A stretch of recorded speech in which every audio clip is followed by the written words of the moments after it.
Good morning guys, તમારા બ્લોગમાં તમારું સ્વાગત છે। જો મોન રાત તમને ગુડ મોર્નિંગ કહી છે સવાર સવારમાં। તો ચલો આપણે નાસ્તો કરી લઈએ। અરે નાસ્તો તો પૂરો થઈ ગયો, તો હવે શું ખાશું અમે? નાસ્તો તો પતી ગયો છે, તો ચલો હવે કંઈક ગોતીને ખાઈ લઈશું આપણે। રાજ મૂકી દે નળી, કેમ ના? શું કરે તું? આ શું કરે? ઓમ નમઃ શિવાય કરે। પાણી કેટલું આવે બતાવજે। કેમ ધીમું ધીમું પાણી આવે રાજ? રેડી ગાઈસ, આપણે રેડી થઈ ગયા છીએ, તો થોડા બજારમાં ફરી લઈએ। શાકભાજી લેવા જઉં છું ભાઈ, ચલો। તો ઘરથી બહાર નીકળી એટલે રસ્તો તમને દેખાય જ છે। તો અરે શું આ શું? રાજના નાના અને રાજ। તો ચલો આપણે શાકભાજી લઈ લઈએ થોડી, બધી વેરાયટી છે, આપણને ગમે એ જ લેવાની આપણે તો ફાઇનલી લઈ લીધી છે। આ શું છે ખબર? મારા કાકાની ચાની હોટલ, આ પ્રજાપતિ મસાલા ભંડાર, અહીંયા બધી જાતના મસાલા મળે છે, તો જરૂરથી એકવાર મુલાકાત લેજો।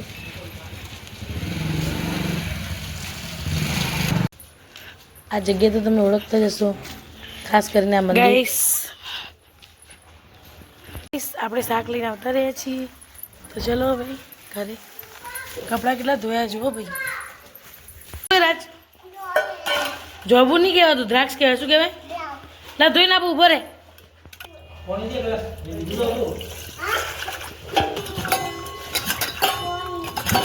ભાઈ ધોઈએ તો ખરી, પણ છુટ્ટી પાડીએ ને તો રાજ ભાઈ ખાતા નહીં, એટલે અમારે આવી રીતે ધોવી પડે। રાજ બાન ખવડાવ, બાન ખવડાવ, બાન ખવડાવજે એક।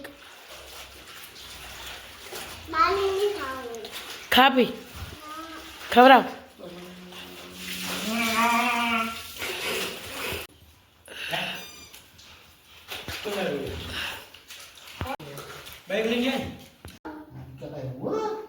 તો ગાઈસ હવે જમવા બેસી ગયા છીએ, જમવું હોય તો આવતા રહો।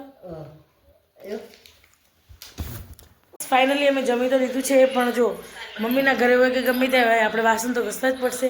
તો ચલો વાસણ ઘસી દઈએ।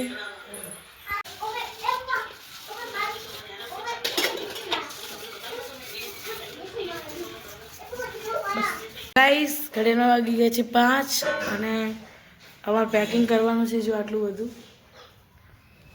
તો પેકિંગ કરી દઈએ આપણે ફટાફટ। ચલો રાજભાઈ સૂઈ ગયા છે, રાજ બતાવું તમને, બે ભાઈઓ બેઠા છે આરામથી। આપણે જઈ રહ્યા છીએ કંઈક થોડી ખરીદી કરવા માટે બહાર, એ મારા માટે નહીં, મારા બેન માટે, તો જોડે જવું પડશે। તો ચલો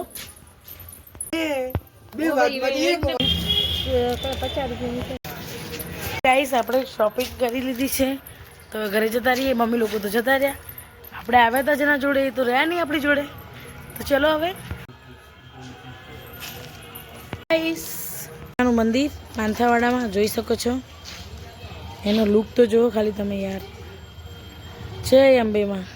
ગાઈસ અમે આવી ગયા છીએ ઘરે, અને તમને ખબર જ છે કે આપણા જોડે પૈસા નહીં, આજે તો પતી ગયા પૈસા, લઈ જઈએ વાપરીને જઈએ, પાછા આવીએ જ નહીં એમને, તો પૈસા પતી ગયા છે, તો હવે શું કરશું બોલો? કંઈ નહીં વળી, એમાં શું કરવાનું, એ તો ઓટોમેટિક પૈસા આવી જાય।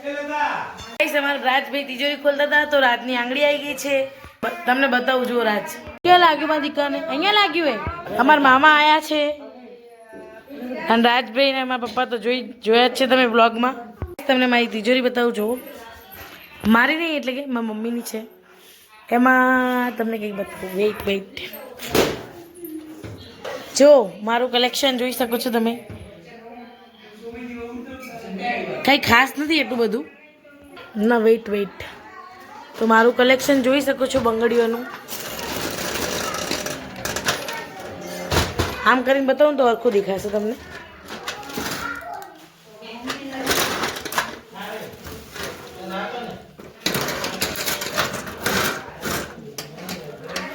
અને હા કંઈક છે, આ કોની છે? મારી તો નહીં લાગતી, કોની છે? મમ્મીની હશે શાયદ, અને આમાં પણ બંગડીઓ જ છે। તો આટલું કલેક્શન પૂરું થઈ ગયું. તો હવે તમને બીજું બતાવું.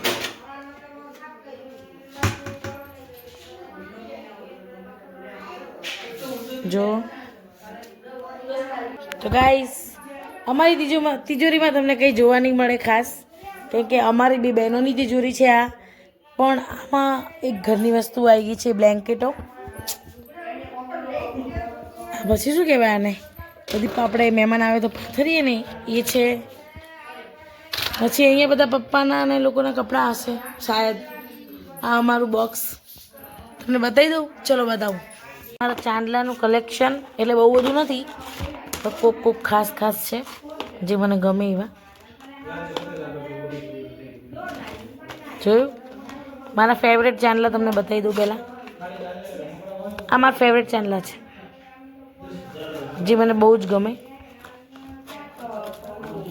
અને આ તો મને ઓછા ગમે, પણ હવે સમજો ને કેમ ક્યાંક લગ્ન પ્રસંગમાં ચાલે એવા છે. इस डब्बे में क्या है? तो भाई આ મારા ડબ્બાનું કવર છે જે મેં જાતે સીવ્યું છે. તો કેવું સીવ્યું છે તો ખોલી દીધું છે અમે. તો ગાઈસ આ બુટ્ટી છે, આમાં ચાંદીની વીંટી છે, દામણી છે, જોઈ શકો છો. આમાં અંગૂઠી ને એવું બધું છે.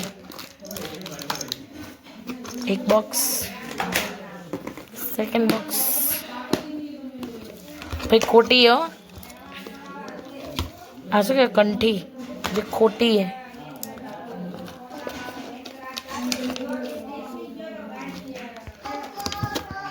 તો જો આટલું જ છે, વધારે કંઈ છે નહીં આપણા જોડે હમણાં, કેમ કે અમારા બેનભાઈ લઈ લીધું છે, આમાંથી ભાગ પાડી દીધો છે. એટલે ગાઈસ તમે મારી એક વસ્તુ બતાવી છે તો તમને બતાવી દઉં. વેઇટ. તો છે ને આ શું છે ખબર છે? આના જોડે મારી યાદો જોડી છે. તો તમને આ વસ્તુ બતાવી દઉં આજે. તો જોવી છે તો ચલો બતાવી.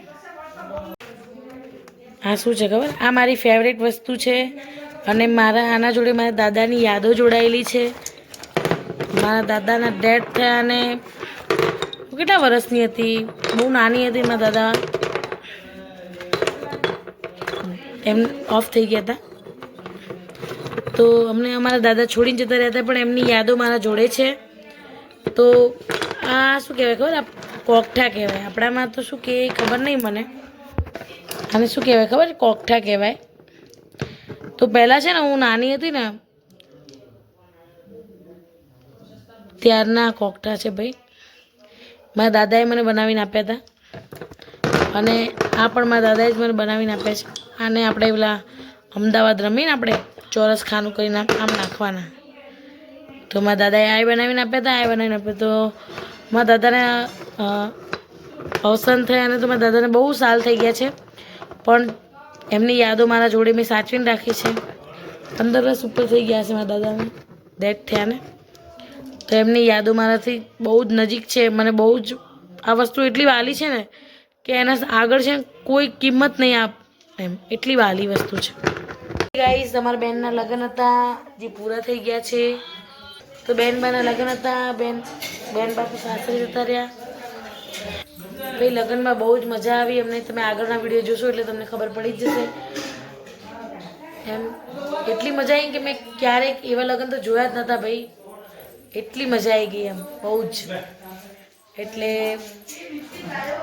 મારા ફઈ અને મારા ફુવા એમણે બહુ સારી રીતે લગ્ન કર્યા છે. એટલે જેટલા વખાણ કરો એટલા ઓછા એ લગ્નના. લગ્નની મોજ તો કરી લીધી આપણે. તો બહુ જ થાકી ગયા છીએ.